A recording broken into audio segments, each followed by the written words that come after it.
الہی تیری خاطر ہو میرا جینا میرا آپ صلی اللہ علیہ وسلم کے یہاں سب سے اہم اور بنیادی چیز وہ انفرادی دعوت تھی، جو میں عرض کر رہا تھا کہ ایک ایک فرد کو خود جا کر دعوت دو، ایک ایک فرد کو خود جا کر دعوت دو۔ میرے دوستو عزیزو، اس نقل و حرکت کا کوئی بدل نہیں ہے، اس نقل و حرکت کا کوئی بدل نہیں ہے، اور دعوت دے کر اپنے ماحول میں لاؤ کہ یہاں مسجدیں کس لیے بنی ہیں۔ حضرت صاحب نے ایک عنوان قائم کیا ہے، لماذا بنیت المساجد وماذا كانوا يفعلون فيها، کہ مسجدیں کیوں بنائی جاتی تھی اور صحابہ مسجدوں میں کیا کیا کرتے تھے۔ اسی میں حضرت نے یہ سارے اعمال صحابہ کے نقل کیے ہیں کہ مسجد میں ایمان کا حلقہ قائم ہوتا تھا اور ملاقاتیں کر کے لوگوں کو یہاں ایمان کے حلقے میں لا کر جوڑا جاتا تھا۔ اس طرح میرے دوستو عزیزو، ایمان کی مجلسوں میں لا کر یہاں جم کر دعوت دو، یہ بات سمجھاؤ کہ کرنے والی ذات اللہ کی ہے، جتنا نظام کائنات ہے وہ تو اللہ کے تعارف کے لیے ہے، اللہ سے استفادے کے لیے نہیں ہے۔ ہم سمجھتے تھے اللہ کی ذات سے فائدہ اٹھانے کے لیے کائنات کا یقین نکلنا شرط ہے، اللہ کی ذات سے فائدہ اٹھانے کے لیے کائنات کا یقین نکلنا شرط ہے۔ جن کے دلوں میں کائنات کا یقین ہوگا وہ قدرت سے استفادہ نہیں کر سکتے، جن کے دلوں میں کائنات کا یقین ہوگا وہ قدرت سے استفادہ نہیں کر سکتے۔ اس لیے یاد رکھنا یہ بات کہ قدرت اللہ کی ذات میں ہے، نظام کائنات میں قدرت نہیں ہے۔ نظام کائنات تو قدرت سے بن کر قدرت کے تابع ہے، زمین میں، آسمان میں، چاند میں، سورج میں، ستاروں میں کسی میں قدرت نہیں ہے، قدرت اللہ کی ذات میں ہے، قدرت اللہ کی ذات میں ہے۔ کائنات تو قدرت سے بنی ہے اور قدرت کے تعارف کے لیے بنی ہے۔ اس لیے میرے بزرگ دوستو عزیزو، اللہ تک پہنچنے کے لیے ضروری ہے کہ شکلوں کا انکار کرو۔ ابراہیم علیہ السلام نے ساری شکلوں کا انکار کیا، ستارے کا بھی، چاند کا بھی، سورج کا بھی، نمرود کا بھی، ساری شکلوں کا انکار کرتے چلے گئے۔ جب شکلوں کا انکار کیا تو سارا ماحول خلاف ہو گیا، سارا ماحول خلاف ہو گیا، سارا ماحول خلاف ہو گیا۔ شکلوں کا انکار کیا ابراہیم علیہ السلام نے اور ساری شکلوں کو توڑا، سارا ماحول خلاف ہو گیا کہ جلاؤ ابراہیم کو۔ چنانچہ ایسی آگ تیار کی گئی جس کے اوپر سے پرندہ گزر نہیں سکتا تھا، کیونکہ بات یہ ہے کہ میرے دوستو عزیزو، باطل جو مقابلے پہ آتا ہے، باطل جو مقابلے پر آتا ہے وہ صرف اور صرف دعوت اللہ اور توحید کے بیان کرنے پر آتا ہے۔ انبیاء علیہ السلام کی انفرادی عبادت سے غیروں کو کوئی اختلاف نہیں تھا،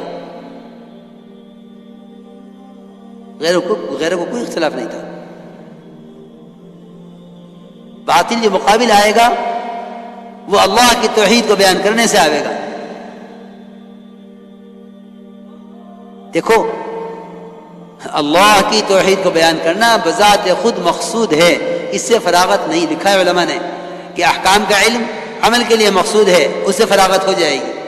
نماز کا علم حاصل ہو گیا، نماز اس کے مطابق پڑھنی ہے، روزے کا علم حاصل ہو گیا، روزہ اس کے مطابق رکھنا ہے، لیکن اللہ کی توحید کو بیان کرنا بذات خود مقصود ہے۔ مومن کو اس سے فراغت نہیں ہے، کہ مومن کو اس سے فراغت نہیں ہے۔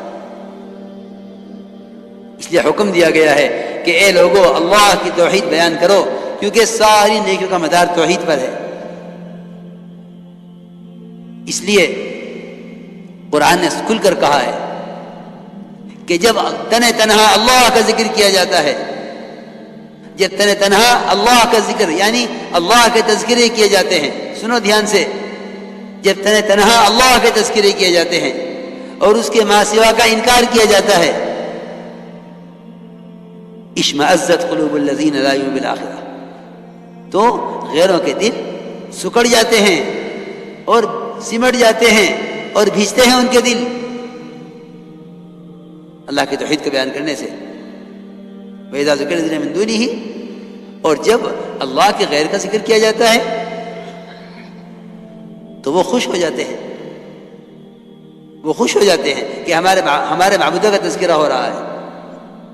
میرے دوستو عزیزو، آج بھی خدا کی قسم باطل جتنا خوش ہے وہ مسلمان کے اللہ کے غیر کے تذکروں سے خوش ہے۔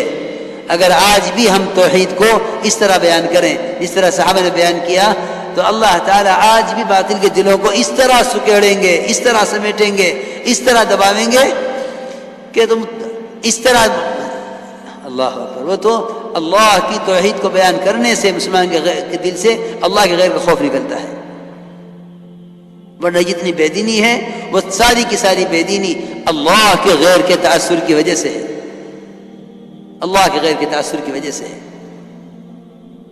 میں نے عرض کیا کہ سارا باطل جو مقابل آئے گا وہ توحید کی وجہ سے مقابل آئے گا۔ آپ نماز پڑھیں، روزہ رکھیں، حج کریں، زکوٰۃ دیں، آپ اپنے اعمال کریں، باطل کا کوئی مقابلہ نہیں ہے آپ سے۔ ابو بکر رضی اللہ تعالیٰ عنہ کو ابن دغنہ نے صرف اس شرط پر امان دی تھی کہ قرآن زور سے نہیں پڑھیں گے، کیونکہ قرآن زور سے پڑھتے ہیں تو ہمارے عورتیں بچے اسلام میں داخل ہو جائیں گے۔ صحابہ کرام کی تلاوت داعیانہ تھی، اس لیے وہ غیروں کے دلوں کو کھینچ لیتی تھی اپنی طرف، غیروں کے دل کھینچتے تھے اسلام کی طرف۔ کتنے مشرکین کے واقعات ہیں، کتنے مشرکین کے واقعات ہیں کہ قرآن سن کر ہی اسلام میں داخل ہو گئے، کتنے مشرکین کے واقعات ہیں کہ قرآن سن کر ہی اسلام میں داخل ہو گئے، کیونکہ دعوت کے اندر وہ جاذبیت ہے کہ جس سے اسلام کے سارے اعمال غیروں کو اسلام کی طرف کھینچیں گے اور بے دین لوگوں کو دین کی طرف کھینچیں گے۔ اس لیے میں نے عرض کیا کہ جب اللہ کی توحید بیان کی جائے گی تو باطل مقابل آئے گا۔ یہاں اللہ تعالیٰ امتحان لیتے ہیں انبیاء علیہ السلام کا کہ دیکھنا یہ ہے کہ اس وقت، کیونکہ اللہ کا دستور ہے کہ کوئی بھی آمنا کہہ دے ہم اس کو چھوڑ دیں گے نہیں، جو آمنا کہے گا ہم اس کے ایمان کا امتحان لیں گے۔ یہ امتحان تھا کہ ساری نمرودیت خلاف ہے اور آگ میں ڈالا جانا ہے ابراہیم علیہ السلام کو۔ ادھر جبرائیل سمندروں کے پہاڑوں کے فرشتے کو لے کر آ گئے، سمندروں کا بھی فرشتہ، پہاڑوں کا بھی فرشتہ، کہ فرمائیے کیا حکم ہے؟ اما الیک فلا، ہمیں آپ کی کوئی حاجت نہیں ہے۔ میرے دوستو عزیزو، اس کام کے لیے جبرائیل کا آنا ضروری نہیں تھا، ایک معمولی سے چھوٹا فرشتہ وہ اس کام کو کر گزرتا، یا پہاڑ کو یہاں سے اٹھا لیتا، یا ابراہیم علیہ السلام کو اٹھا لیتا، یا آگ کو غائب کر دیتا، یا پانی کا ایک بہاؤ بہا دیتا۔ یہاں سب سے بڑے کو اس لیے لائے ہیں کہ تاکہ یہ بات ثابت ہو جائے کہ اللہ کی ذات عالی سے براہ راست فائدے اٹھانے کے لیے جتنا اللہ کا غیر ہے اس سب سے رخ پھیرنا پڑے گا۔ اس لیے کہیں یہ ثابت نہیں ہے کہ انبیاء علیہ السلام نے اپنی مدد کے لیے فرشتوں کو طلب کیا، مطالبہ اللہ سے ہے براہ راست۔ فرشتے تو انبیاء علیہ السلام کے اکرام میں اور جہاد کی فضیلت میں اترتے تھے،